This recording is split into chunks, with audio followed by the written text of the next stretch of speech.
উপপৌরপতি শচীন্দ্র বসাকের পদত্যাগকে ঘিরে নতুন করে প্রশাসনিক এবং আইনি জটিলতা সৃষ্টি হয়েছে। বৃহস্পতিবার তিনি উপপৌরপতির পদ থেকে ইস্তফা দেওয়ার পরেই পৌরসভার ভবিষ্যৎ প্রশাসনিক কাঠামো নিয়ে শুরু হয়েছে জোর চর্চা।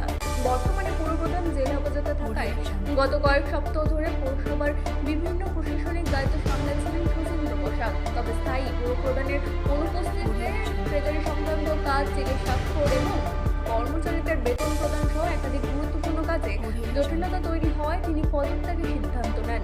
পদত্যাগের পর নতুন করে প্রশ্ন উঠেছে, পুরপ্রধান অনুপস্থিত থাকায় তার পদত্যাগপত্র গ্রহণের ক্ষমতা কার হাতে রয়েছে। শচীন্দ্র বসাক জানান, তিনি পদত্যাগপত্র পৌরসভার এক্সিকিউটিভ অফিসারের হাতে জমা দিয়েছেন। অন্যদিকে এক্সিকিউটিভ অফিসার দীপক কর বলেন, বিষয়টি নিয়ে ঊর্ধ্বতন কর্তৃপক্ষের নির্দেশে অপেক্ষায় রয়েছে প্রশাসন। অন্যদিকে উপপৌরপতির পদত্যাগপত্র কার্যকর হলে নাগরিক পরিষেবার উপরে তার প্রভাব পড়তে পারে বলে আশঙ্কা করা হচ্ছে। জন্ম মৃত্যু শংসাপত্র প্রদান, প্রশাসনিক অনুমোদন এবং আর্থিক নথিপত্র সংক্রান্ত বিভিন্ন কাজে বিলম্বিত হতে পারে বলে মনে করছে সংশ্লিষ্ট মহল। ঘটনাকে কেন্দ্র করে রাজনৈতিক চাপানোত্তর শুরু হয়েছে ইতিমধ্যে। বিজেপির দাবি, নতুন বোর্ড গঠনের লক্ষ্যে এই পদক্ষেপ নেওয়া হয়েছে। আজকে হয়েছে আজকে নবদ্বীপ পৌরসভার উপপৌরপতি শচীন্দ্র বসাক আমরা দেখলাম আপনাদের পদত্যাগ পত্র। আমি কোথা থেকে পদত্যাগ করি? যা আমাদের বর্তমান আইন আছে তাতে চেয়ারম্যান সাহেব যেহেতু এখন কাস্টডিতে আছেন, তারপরে ভাইস চেয়ারম্যান সাহেবই কিন্তু চেয়ারম্যানের দায়িত্ব পালন করছিলেন এবং বেশ কিছু আইনি কাজ যেটা বোর্ড অফ কাউন্সিলরের হেড হিসাবে ওনাকে পালন করতে হয়।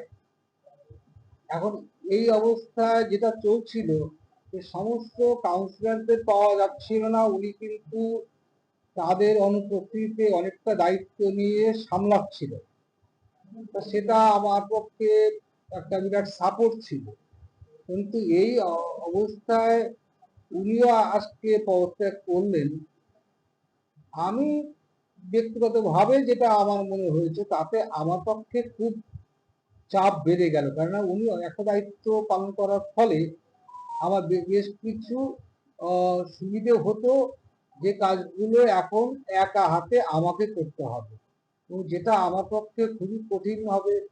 বিশেষ করে রাজ্যে যত বিভিন্ন রকম সুযোগ সুবিধা নাগরিকদের দেওয়া হয়, তার জন্য বেশ কিছু শংসাপত্রের প্রয়োজন আছে।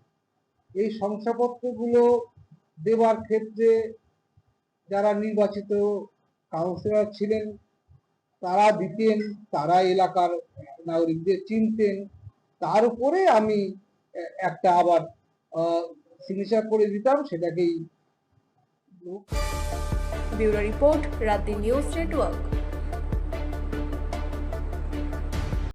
I have full conviction that with resolute commitment to national integrity, prosperity, and national security, the new government, under the leadership of Honorable Chief Minister Sri Suvendu Adhikari, will pursue the path of all-round development of the state and welfare of the people, ensuring peace and prosperity for all, irrespective of caste, creed, or religion.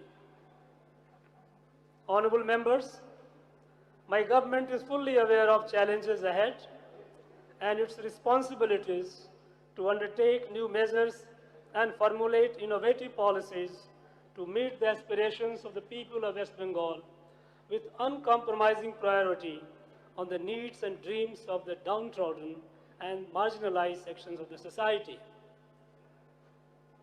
My government shall attach topmost priority to the security and safety